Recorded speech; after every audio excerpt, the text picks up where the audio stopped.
आदमी ने दूरबीन से देखा और अचानक एक खौफनाक दृश्य देखा। बस थोड़ी दूरी पर बर्फीले मैदान पर कुछ अजीब चीजें धीरे धीरे नजदीक आ रही थीं। आदमी को तुरंत एहसास हुआ कि वह चीजें वास्तव में किंवदंती में वर्णित ज़ॉम्बी है। डर के मारे उसने तुरंत नीचे अपने साथी को चिल्लाकर घंटी बजाकर चेतावनी देने के लिए कहा।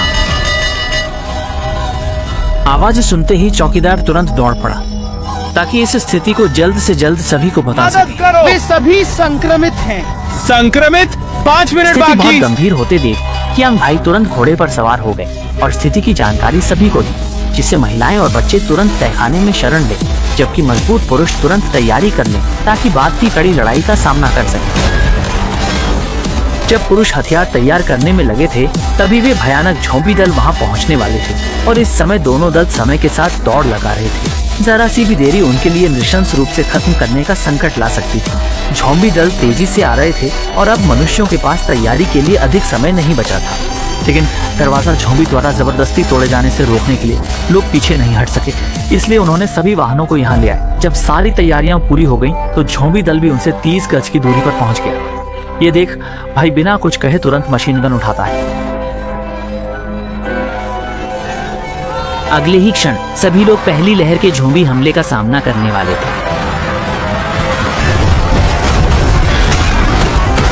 यह भयावह आघात लगभग रक्षास्त्र को तोड़ने ही वाला था। जॉनी ने तुरंत ही ज़ॉम्बी को सबक सिखाने के लिए अपने साथियों को तेल के ड्रम नीचे फेंकने का आदेश दिया।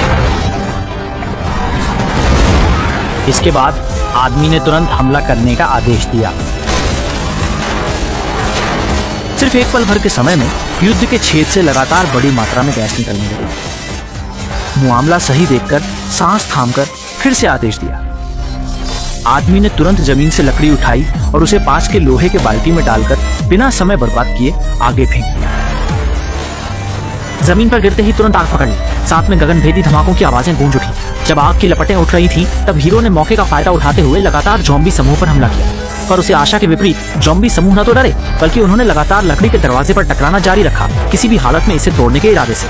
लोगों ने यह देखा और कुछ भी उपाय नहीं सूझा, बस लगातार हमला करते रहे ताकि जितना जल्दी हो सके ज़ॉम्बी की संख्या कम की जा सके। किसने सोचा था कि इसी समय ज़ॉम्बी का समूह अचानक मुड़कर एक तरफ भागने लगा। शुरुआत में जब यह देखा तो वे आश्चर्यचकित थे। यह नहीं समझ पाए कि ऐसा अजीब हालात क्यों आया है, पर जब वे उसका पीछा करते हुए बाईं ओर देखने लगे तब उन्होंने आतंकित होकर पाया कि ज़ॉम्बी के समूह में अचानक एक और भी भयानक ज़ॉम्बी प्रकट हो गया है। चंगी जी, रूको इसे यूं ही छोड़ दिया जाए तो यह किला निश्चित रूप से जल्दी ही ढह जाएगा। देखते ही देखते जबरदस्त ज़ॉम्बी ने हमला कर दिया, जिससे डरकर कचियांग तुरंत नीचे भाग गया और अपने साथी के हाथ से हथियार ले लिया, यह सोचकर कि वह फ्लेम थ्रोअर से ज़ॉम्बी समूह को रोक लेगा। लेकिन एक ही पल में विशाल ज़ॉम्बी ने अपने बल पर रेशमी ताकत ने सीधे लकड़ी के दरवाजे में एक दरार खोल दी और एक ही क्षण में बड़ी संख्या में ज़ॉम्बी अंदर आ घुसे। पहली रक्षा पंक्ति को इस तरह से विफल होते देख लोग और समय बर्बाद करने की हिम्मत नहीं कर सके। तुरंत ही उन्होंने स्थिति को सही कर लिया और कहा कि किसी भी हाल में ज़ॉम्बी समूह को यहीं पर खत्म करना है। लेकिन आते हुए ज़ॉम्बीज को देखकर दो डरपोक फिर भी युद्ध क्षेत्र से भागने का विकल्प चुनते हैं। कोई भी अपने पीछे की टीम की नहीं सोचता, परंतु जियांग ने फिर भी तत्परता से ताकतवर तराशी मारी, जिससे मांस के टुकड़े उड़ते हैं।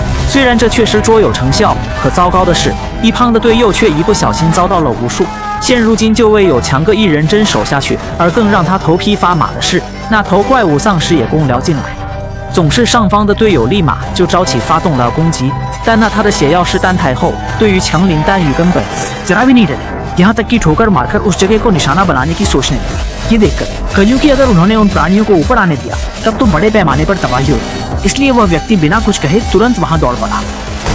आखिरकार सफलतापूर्वक उसे राक्षस का शत्रुता मूल्य मिला। इस अंतराल का फायदा उठाते हुए आदमी तुरंत पीछे की ओर मुड़ गया और राक्षस ज़ॉम्बी को एक दूरस्थ कोने में ले जाकर वहीं अकेले इसे खत्म करने का इरादा किया। जैसे ही राक्षस सामने आया उसने तुरंत ट्रिगर दबा दिया, परंतु कभी नहीं सोचा था कि उस राक्षस की उच्च तापमान सहने की क्षमता अत्यधिक थी। वह आग की ओर सीधा बढ़ा चला आया। मजबूरी में मजबूत भाई को लड़ते लड़ते पीछे हटने की रणनीति अपनानी पड़ी। कभी सोचा नहीं था कि इसी समय ईंधन लगभग समाप्त होने वाला था और राक्षस अब भी गिरा नहीं था। जैसे ही मजबूत भाई खुद को इसी भाग्य के लिए तैयार कर रहा था, अचानक अगले ही पल राक्षस उसके सामने गिर पड़ा। राक्षस के अचानक फटने से रोकने के लिए आदमी ने तुरंत अपना उपकरण उतार दिया और वहां से दूर चला गया। जब वह फिर से युद्ध के मैदान पर पहुंचा तो उसके साथी ज़ॉम्बियों का निपटारा कर चुके थे। बिना किसी नेतृत्व के ज़ॉम्बी अब मानो बलि के मेमने की तरह थे।